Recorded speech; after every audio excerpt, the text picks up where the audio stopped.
অল্প টাকায় বেতনে আসেন তারা অবশ্যই চিন্তা ভাবনা করবেন যে বেশি বেতন নিয়ে যাওয়ার জন্য। কারণ দেখেন এই বড় ভাই এই ভিডিওর মধ্যে বুঝাইছে যে অল্প টাকায় বেতনে কি হয়। শোনেন, মিনিমাম ডাল আলু গোটা বস্তা ভাত খাবেন মাসে 15 দিন, তারপরে 300 টাকা খরচ হবো গেল। পরে আপনি প্রতিদিনই নাস্তা খাবেন, মাসে আসছে 3 টাকা করে 100 টাকা, 400 গেছে গানি, 50 টাকা নেট বিল, বিড়ি সিগারেট বাদ।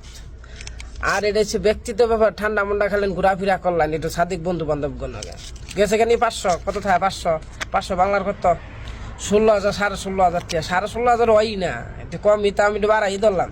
তাহলে এইভাবে 20 বছর 50 বছর বিদেশ করলে লাভ আছে, 16,500 20,000 টাকা তো ফ্যামিলিতে খরচ দিয়ে আছে। তাহলে এই 8-10 লাখ টাকা ব্যাংকে বিদেশে আর তো মানে বুঝি না। দেশে একটা বিজনেস শুরু করেন, দেশে একটা কিছু করেন। আর যদি আমার পর টাকা থাকে যে টাকা কামাই করার কোনো দরকার নাই, ঘুরে আহি, তাহলে আহেন। হাই আমার নাল বিরহের গান গান, আমি 8-10 বছর করছি, আপনার আর 20 বছর করো নাকবো, শেষ এই দেশে জীবন শেষ, বিয়ে আর করো নাকবো না আমার। আপনারা ভালো থাকেন, আমি যাই, আমার ডিউটি আছে, টিয়া দিয়ে আইলাম, ছেড়ে দিই।